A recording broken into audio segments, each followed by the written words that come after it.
اقدس کی قسم برپا کریں گے مجلس غم پھرتی رہی درباروں. اعوذ باللہ من الشیطان اللعین الرجیم. بسم اللہ الرحمن الرحیم. تمام تر حمد و ثنا ہے خدائے وحدہ لا شریک کے لیے. درود و سلام محمد و آل محمد علیہ السلام پر. سب سے پہلے میں موسیٰ ٹی وی کی طرف سے آپ تمام احباب کا شکر گزار ہوں کہ آپ بڑی محبت اور چاہت کے ساتھ موسیٰ ٹی وی کے تمام پروگرامز کو لائک بھی کر رہے ہیں، شیئر بھی کر رہے ہیں اور سن بھی رہے ہیں.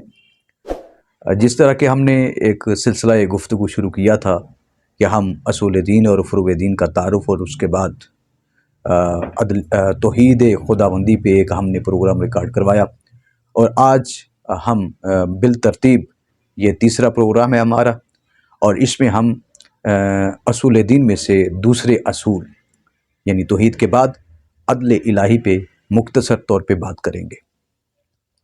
اصول دین میں یہ دوسرے نمبر پہ اصول ہے عدل. اور یہاں پہ یہ بات میں واضح کرتا چلا جاؤں کہ تمام مکاتبہ اسلامی اور مکتبہ اہل بیت میں فرق یہی ہے کہ تمام مکاتبہ اسلامی سوائے مکتب اہل بیت کے تمام مکاتب میں نہ عدل الہی ہے اور نہ ان کے اصول دین میں امامت کو شامل کیا گیا ہے. یعنی کہ ان کے ہاں 3 اصول ہیں صرف: توحید، نبوت اور قیامت، جبکہ مکتب اہل بیت میں 5 اصول ہیں: توحید، عدل، نبوت، امامت اور قیامت. ہمارے ہاں عدل الہی کو اور قیامت کو بھی وہی مقام حاصل ہے کہ جو باقی کے 3 اصولوں کو مقام حاصل ہے.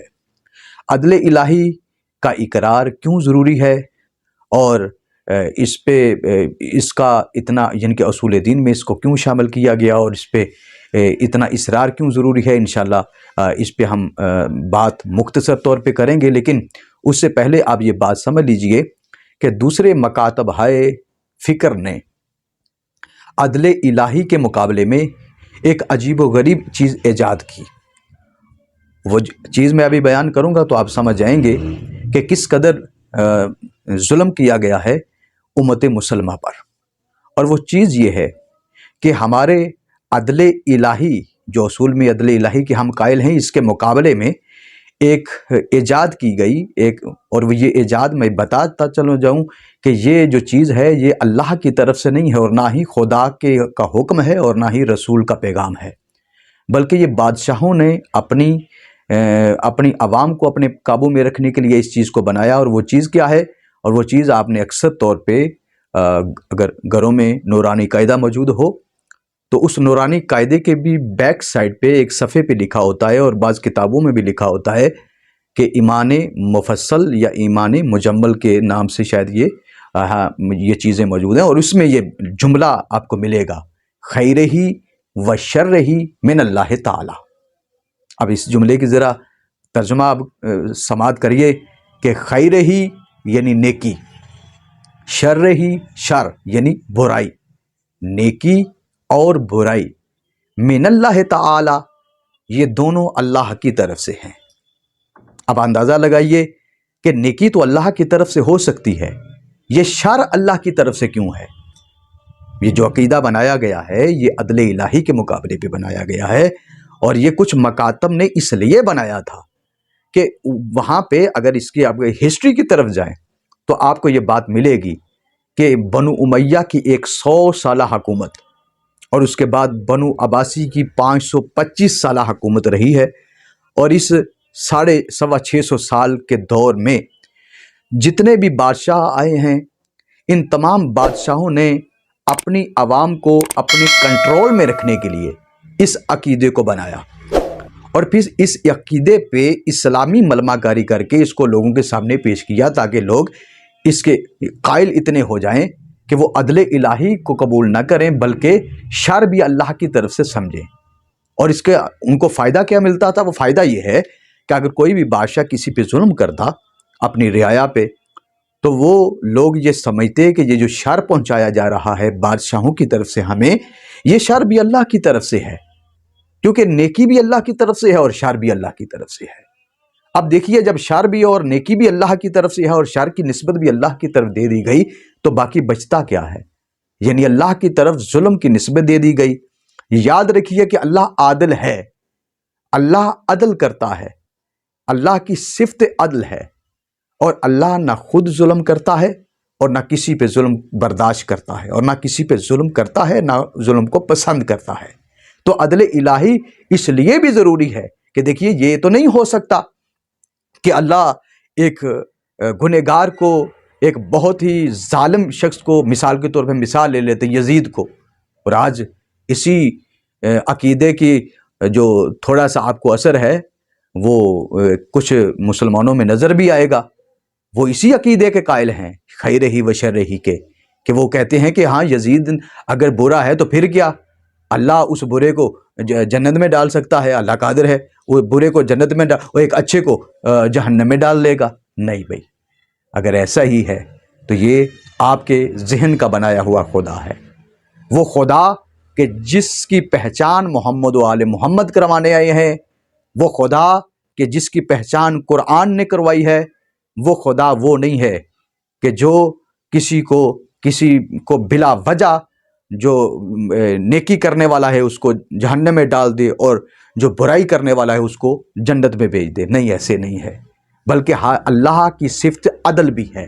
اللہ کی صفت عدل کا قائل ہونا پڑے گا، ورنہ یہ نظام کائنات نہیں چل سکتا۔ اس کو انتہائی باریکی میں آپ اس بات کو سمجھیے۔ ایک اور واقعہ اس پہ مختصر سا میں آپ کے گوش گزار کرنا چاہوں گا۔ جب یہ عقیدہ بن رہا تھا اور بالکل تازہ عقیدہ تھا، تو اسی عقیدے کا ایک بہت بڑا امام تھا، وہ اپنے شاگردوں کے ساتھ بیٹھا ہے اور اس بات پہ بحث کر رہا ہے کہ مجھے 3 چیزوں کی سمجھ نہیں آئی۔ وہ کون سی 3 چیزیں ہیں جی؟ سب سے پہلی چیز تو یہ سمجھ میں مجھے نہیں آتی کہ خدا ہے اور جو چیز ہوتی ہے اسے نظر آنا چاہیے۔ بڑا سائنسی سوال ہے یہ، آج بھی بہت سارے لوگ اس طرح کا سوال کرتے ہیں۔ خیر، وہ جب ہم انشاءاللہ سائنس اور اسلام کے حوالے سے بھی کوئی پروگرام ریکارڈ کریں گے تو اس میں ہم اس پہ باقاعدہ طور پہ بحث کریں گے۔ بہرحال یہ ابھی یہ سوال ہے کہ خدا ہے، نظر کیوں نہیں آتا، اور جو چیز ہو وہ نظر بھی آنی چاہیے۔ یہ پہلا سوال تھا۔ دوسرا سوال ان کا یہ تھا کہ دیکھیں جی، شیطان بنا ہے آگ سے اور اللہ نے اس کو پھینکنا ہے آگ میں، یعنی جہنم میں بھی آگ ہوگی نا، تو آگ کو آگ میں پھینک دیا، تو آگ پہ آگ پھینک دی گئی تو آگ کا نقصان کیا ہوا، اسے عذاب کیسا ہوا، اس کو تکلیف کیسی ہوئی؟ 2 سوال ہو گئے۔ اور تیسرا سوال وہی مشہور سوال ہے، کہنے لگا جی وہ تو خیر اور شر اللہ کی طرف سے ہے، تو جب خیر اور شر اللہ کی طرف سے ہے تو پھر انسان پہ جزا اور سزا کیسی؟ اب یہ سوالات چل رہے تھے کہ وہاں پر مکتب اہل بیت کا وہ دیوانہ کہ جسے ہم بہلول دانا کہتے ہیں، جن کا اصل نام وہب قلبی ہے، اور انہوں نے 6 معصوموں کا دور دیکھا ہے۔ انہوں نے جب اس بات کو سنا تو وہاں پہ ایک مٹی کا ڈھیلا اٹھایا اور اس امام صاحب کی پیشانی پہ مارا اور خود بھاگ گئے۔ اس کے شاگردوں نے، اس امام صاحب کے، اس مکتب کے امام صاحب کے شاگردوں نے جلدی سے بہلول کو پکڑا اور پکڑ کے لے آئے۔ اب امام صاحب نے کہا کہ بہلول، تمہیں معلوم ہے کہ تم نے کیا حرکت کی ہے اور تمہاری اس حرکت سے مجھے کتنی تکلیف ہو رہی ہے؟ بہلول نے کہا کہ دراصل میں آپ کو آپ کے 3 سوالات کے جواب ایک ہی ڈھیلے میں دینا چاہتا تھا۔ جی کیسے جی؟ کہا کہ آپ کا عقیدہ یہ ہے، آپ کہتے ہیں کہ جو چیز خدا ہے اور نظر کیوں نہیں آتا، حالانکہ جو چیز ہوتی ہے وہ نظر بھی آنی چاہیے۔ تو میں نے یہ جو آپ کو مٹی کا ڈھیلا مارا ہے اور آپ کہتے ہیں کہ مجھے درد ہو رہا ہے، اس کا مطلب ہے کہ آپ نے اقرار کیا کہ درد ہے، تو آپ مجھے دکھائیے آپ کے عقیدے کے مطابق کہ اگر درد ہے تو وہ نظر آنی چاہیے، دکھائیے کہ آپ کی درد کہاں ہے، نظر آنی چاہیے۔